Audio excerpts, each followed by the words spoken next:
안녕하세요. 서영주입니다. 지금으로부터 15년 전 2006년 가을 어느 새벽에 예기치 못한 가운데 찾아오신 하나님께 이끌려 난생 처음 교회를 가서 일주일 동안 새벽 기도회를 다녔던 그 이후에 저는 하나님께서 어떤 분이신지 너무나 알고 싶어서 마치 고시 공부하듯이 열심히 성경 공부를 해 나갔습니다. 새벽 2, 3시까지 기독교 서적을 읽다가 아내의 걱정을 자주 듣기도 했고, 심지어 미국이나 유럽 같은 장거리 해외 출장을 갈 때도 기내에서 종전에는 잠을 자거나 최신 영화를 보면서 가곤 했었는데, 그 대신 조명등을 켜놓고 기독교 서적을 읽으라고 시간 가는 줄을 몰랐었죠. 그리고 난생 처음 접하는 기독교 서적에서 얻은 지식을 기회 있을 때마다 친구나 친지들에게 이야기를 하면 다들 그들은 그런 저를 신기하게 여기기도 하고 신심이 대단하다고 칭찬을 아끼지 않기도 했습니다. 그러다 보니까 이런 지식의 축적이 신심을 쌓아가는 것이라고 스스로 착각하고 더 신실해지고자 공부에 더욱더 매달리게 되었던 거죠. 그런데 새벽교회에서 처음 하나님을 만나고 5개월쯤 지나던 때였는데 하나님께서는 기독교 신앙에 대해서 제가 생각해온 것과는 다른 가르침을 저에게 주시는 사건을 저로 하여금 심각하게 경험하도록 하셨습니다. 정확히는 2007년 2월 3일 새벽 5시경에 아내가 잠자던 저를 흔들어 깨우고는 꿈을 꾸었는데 딸아이에게 무슨 시커먼 것들이 덮치는 것을 봤다면서 걱정 어린 표정으로 너무 불안해했어요. 그러면서 아내는 같이 교회에 가서 새벽 기도를 드리자고 조르더군요. 그날 새벽에도 방송 일을 하던 제 딸은 철학 촬영이 있어서 아직 집에도 오지 않은 상태였죠. 저는 아내와 함께 막연한 불안감을 안고 평소 출석하던 교회로 갔습니다.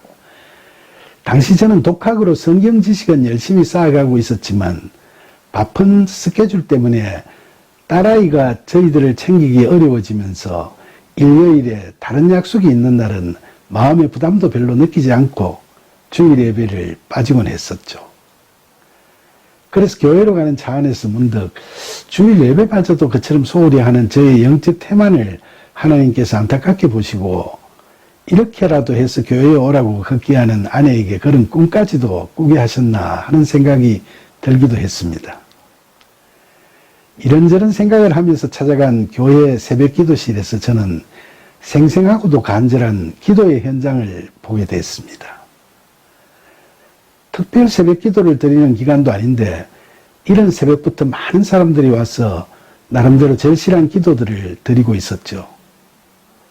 저도 그 숙연하기까지 한 분위기에 휩싸여 그동안의 영적 게으름을 하나님께 깊이 사죄드리면서 촬영하느라 바쁜 딸아이의 건강도 늘 지켜주시고 저희 부부가 하나님께 더 가까이 다가설 수 있도록 은혜로 인도하여 주실 것을 간구하는 기도를 꽤 긴 시간 동안 드리게 됐죠. 그런데 7시쯤 기도를 마치고 아내와 함께 교회를 나서는데 딸애가 소속되어 있는 기획사에서 전화가 걸려왔습니다. 기획사 간부가 떨리는 목소리로 딸아이가 30분 전에 교통사고가 나서 분당 서울대병원 응급실에 실려갔다는 소식을 전하는 겁니다. 순간 저희 부부는 둘 다 가슴이 철렁 내려앉았죠. 너무 놀라서 정신없이 차를 몰아 교회에 가보니까 딸에는 갈비뼈가 골절이 되고 오른쪽 무릎 전방 십자인대와 내측 척부인대가 파열된 대형 사고를 당하고 침대에 누워있더군요. 붕대를 칭칭 감고 누워있는 딸아이의 참담한 모습을 바라보고서 저희 부부는 망연자실할 수밖에 없었죠. MRI 검사 결과 무려 전치 12주의 진단이 나왔으니까 정말 큰 사고였는데 그래도 의식은 있어서 다행스러웠습니다.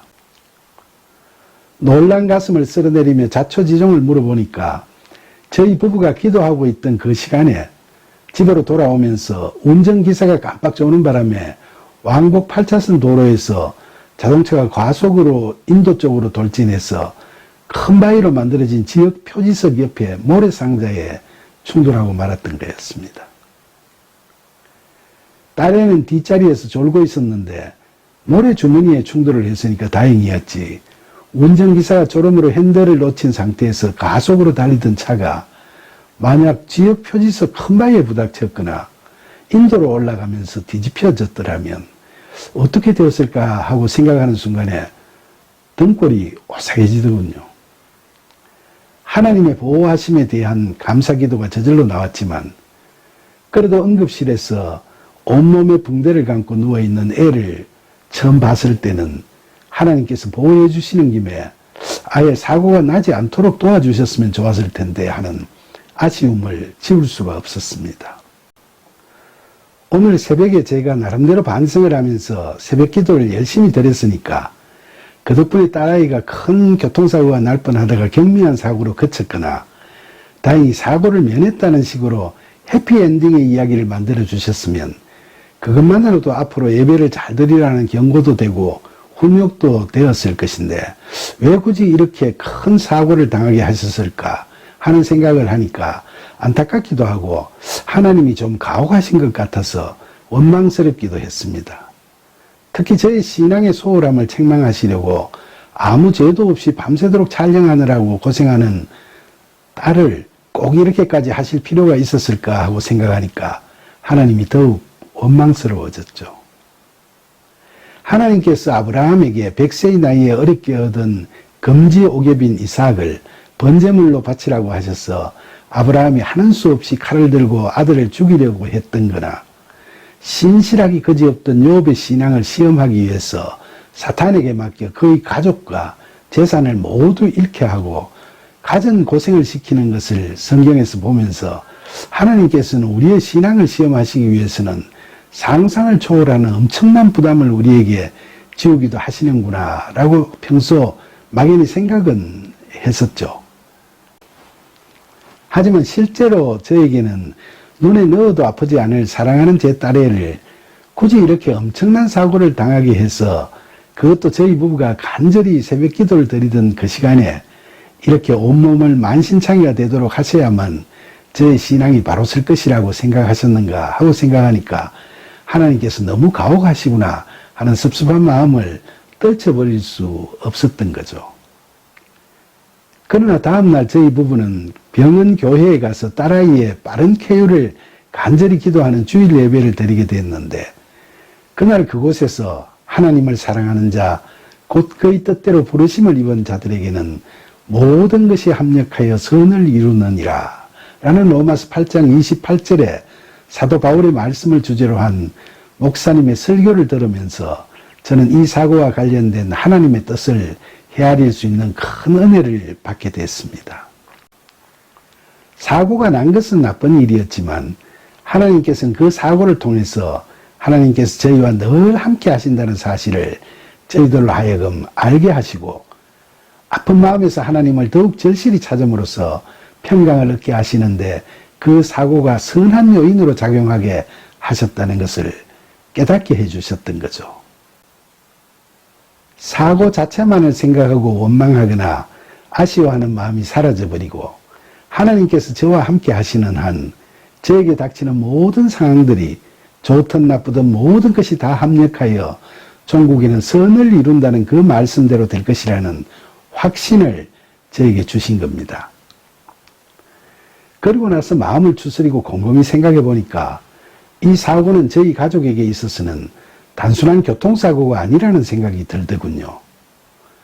사고 나기 직전에 아내에게 꿈을 꾸게 하시고 저희 부부에게 새벽에 교회로 가서 기도를 하게 하신 분이 바로 하나님이시고 브레이크도 밟지 않은 채 과속으로 돌진해버린 차를 모래주머니에 부닥치게 하셔서 딸애를 더 끔찍한 사고에서 이렇게라도 보호해 주신 분도 하나님이셨습니다. 신실하신 하나님께서는 꿈과 기도와 교통사고라는 일련의 과정을 통해서 저희들에게 함께 하심과 보호하심의 은혜를 경험하게 해주셨고 저희들이 삶 속에서 한량없는 하나님의 사랑과 은혜를 누리기 위해서는 반드시 늘 온 맘 다해 기도해야 한다는 사실을 확실히 깨닫게도 해주셨던 겁니다. 특히 하나님께서는 제가 성경적 지식의 축적이 믿음의 분량이 된다고 스스로 생각하고 기도를 통해 하나님과 인격적인 만남을 가지는 것을 소홀히 하면서 책이나 강의를 통해서 얻은 지식으로 우상 같은 하나님을 스스로 만들어가는 저희 무지와 교만을 고쳐주시려고 그날 새벽 저를 교회로 부르신 것 같았습니다. 신실하신 하나님께서는 참된 신앙이 무엇인지를 잘 몰랐던 우둔한 저에게 제 딸의 예기치 못했던 사고를 통해 늘 기도하라는 귀한 가르침을 주신 거죠. 실제로 사랑하는 딸의 목숨이 왔다 갔다 하는 그때 그 절체절명의 순간에 제가 할 수 있었던 것은 하나님께 기도드리는 것 외에는 아무것도 없었습니다. 그 분명하고도 엄중한 사실 앞에서 저는 우리 인생의 모든 것은 하나님께서 다 이끄시고 이루신다는 것을 새삼 절감하게 되었죠. 그리고 하나님께서 제게 진정 원하시는 것은 하나님을 진심으로 믿고 전적으로 의지하는 저희 하나님을 사랑하는 마음이라는 것을 절실히 느끼게도 됐습니다. 결국 완악했던 저를 상상할 수 없는 은혜로 찾아주신 하나님께서는 그런 저를 바른 믿음의 사람으로 키워나가시기 위해 저에게 성경을 공부하고 묵상하고 깨달아가는 것도 중요하지만 하나님과의 영적, 인격적 사랑의 관계를 돈독히 해나가는 기도가 절실히 필요하다는 사실을 깨달을 수 있도록 그런 일을 겪게 하셨던 겁니다. 그 사고를 계기로 저는 바람직한 신앙생활이란 성경 지식의 축적량이 얼마나 되느냐 하는 그 성적순만으로 승패가 결정되는 그런 것이 아니라 성경 지식과 함께 하나님께 드리는 영적 기도의 깊이가 필수적이고 결정적인 요건이 된다는 것을 분명히 깨닫게 됐죠. 여러분, 요한복음 4장을 보시면 예수님께서는 유대에서 갈릴리로 가시는 길에 사마리아의 수가라는 동네 우물가에서 물을 기르러 나온 사마리아 여인을 만나시게 되죠. 그녀는 이런저런 대화를 통해 예수님이 범상치 않은 분이라고 느끼게 됩니다. 그래서 그녀는 예수님을 선지자라고 칭송하면서 예배 장소에 대해서 묻습니다. 그녀는 자기들 조상들은 사마리아의 산에서 드리는 예배가 진짜라고 하고 유대인들은 예루살렘 성전에서 드리는 예배가 진짜라고 하는데 어느 것이 맞느냐고 묻죠. 그러자 예수님께서는 예배는 장소나 형식이 중요한 것이 아니라고 하시면서 아버지께 참되게 예배하는 자들은 영과 진리로 예배할 때가 오나니 곧 있더라. 아버지께서는 자기에게 이렇게 예배하는 자들을 찾으시느니라.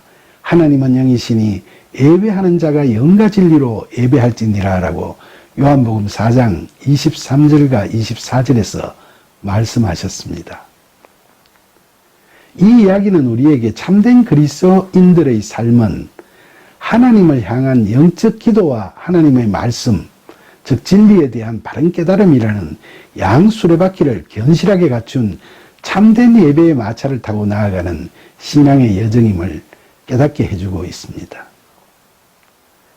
예배라는 게 단순히 하나의 의식이 아니라 신앙의 삶 자체라는 거죠.